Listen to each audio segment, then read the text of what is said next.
कर देता हूँ और यही चीज एक एग्जामिनर एक्सपेक्ट भी करता है। A A B B C C D D E E F F. आपका ओपिनियन क्या, पोएम अच्छी लगी कि नहीं अच्छी लगी, वो चीज आपको यहाँ पे लिखनी है। हेलो दोस्तों, कैसे हो आप लोग। तो दोस्तों मैं आप सभी का स्वागत करता हूँ आपके अपने प्रतिगिरी 11th एंड 12th अकेडमी पे। दोस्तों ऑलरेडी मैंने इंडियन वीवर्स कंप्लीट कर दिया है पोएम। आज की इस वीडियो में मैं बात करने वाला इंडियन वीवर्स के अप्रिसिएशन के बारे में। ठीक है, तो अप्रिसिएशन क्या है, कैसे, किस तरीके से, ऑलरेडी अगर आपने मेरी पहली वाली वीडियो देखी होगी तो वहां पे मैंने ऑलरेडी चीजें बताई हुई है, लेकिन स्टिल अगर आपको चाहिए तो मैं आपको फिर वापस से एक्सप्लेन करता हूँ। ठीक है, अब यहाँ पे एक सबसे पहला सवाल ये आता है कि सर अप्रिसिएशन लिखना है कैसे, whether we have to write in a paragraph format or we have to write in point wise। ठीक है, तो आपको वो टेंशन नहीं लेना। अगर देखो आपके कॉलेज में बोला पैराग्राफ लिखने, लिख सकते हो। अगर आपके कॉलेज में बोला पॉइंट वाइज लिखना तो पॉइंट वाइज लिखो भाई, कोई फर्क नहीं पड़ता है। ठीक है, अब एक और चीज बता दूं, अगर आप अपनी इंग्लिश के प्रिपरेशन में चार लगाना चाहते हो तो ज्वाइन कर सकते हो रैंकर्स 2.0 का बैच। ठीक है, इसके लिंक मैंने डिस्क्रिप्शन में दी है, जाके फटाफट से चेकआउट कर लो, चीज ज्वाइन कर लो यार, ज्वाइन कर लो। ठीक है, चल स्टार्ट करते हैं। Indian weavers, Indian weavers basically इस पोएम में है क्या, थोड़ा सा वो एक्सप्लेन कर देता हूँ, फिर उसके बाद मैं आगे बढ़ता हूँ। इंडियन वीवर्स बेसिकली 3 स्टांजा का पोएम होने वाला है, जहां पे हमारे लाइफ के 3 स्टेज के बारे में डिस्क्राइब किया गया।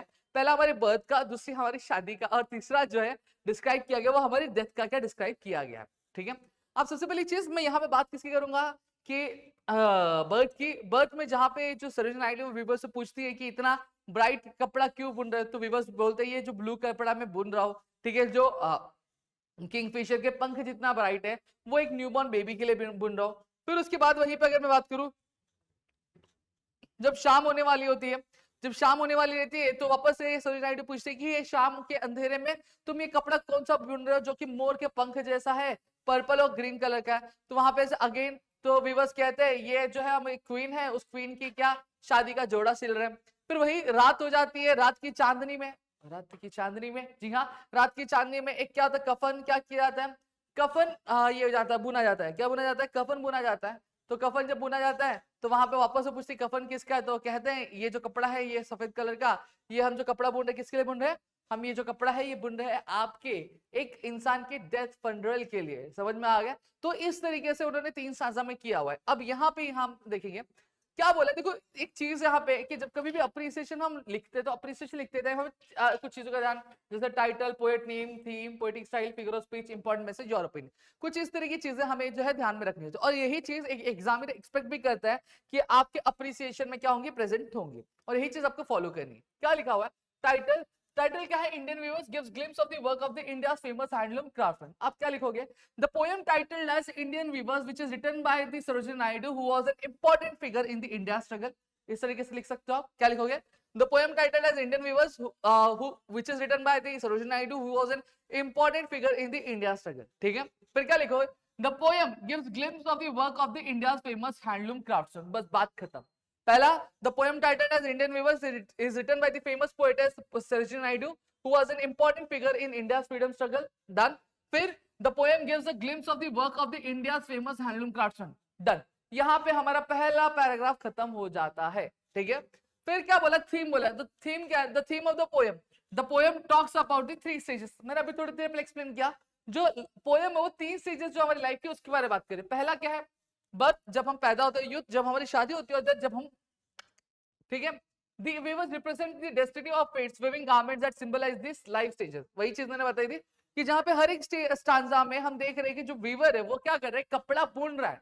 ठीक है, हमारे एक एक जो लाइफ के स्टेज है उसको डिस्क्राइब करते हुए। ठीक है, तो वही चीज लिखिए, आप लिखोगे the poem talks about 3 stages life of human life, that is birth, youth and death. ठीक है, जहां पे the weaver represent the destiny of fates weaving garment that symbolizes these life stages। ठीक है, अब यहाँ पे फिर उसके बाद the poem has 3 quatrains with a simple rhyming word scheme। अब यहाँ पे सिंपल राइमिंग स्कीम क्या है, A A B B C C D D E E F F, या फिर आप लिख सकते हो the poem contains a simple rhyming scheme that is A A B B C C D D E E F F. ठीक है, which each stanza starts with a question to grab the reader's attention। और हर एक जो stanza है वो किससे चालू हुआ था, याद करो, क्वेश्चन से चालू हुआ था, जो सरोजिनी नायडू वीवर से पूछ रही है कि भैया कि क्या है, क्या बुन रहे हो, इतने अंधेरे में क्या बुन रहे, इतनी रात में क्या बुन रहे, इतने सुबह शुरू होने से पहले क्या बुन रहे, ये डन।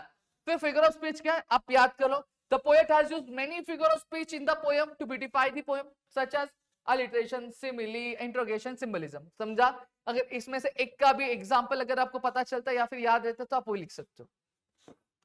फिर क्या लिखोगे? Important message, the poem shows that life like clothes has stages. ठीक है, जहां पे पोएम है वो दिखा रहा है कि जैसे लाइफ की तरह क्लोथ्स है, shows that life like a cloth, वो लाइफ को कैसे एक क्लोथ की तरह दिखा रहा है, जहां पे स्टेजेस हमारे बर्थ, यूथ और डेथ।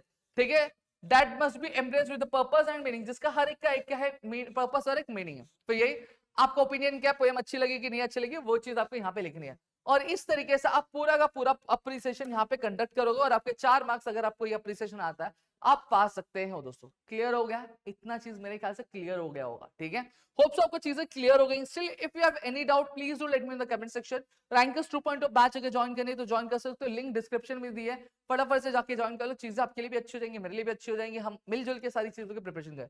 तो मिलते हैं हमारे अगली वीडियो में, तब तक के लिए घर पे रहो सुरक्षित, अपना ध्यान रखना दोस्तों। जय हिंद दोस्तों।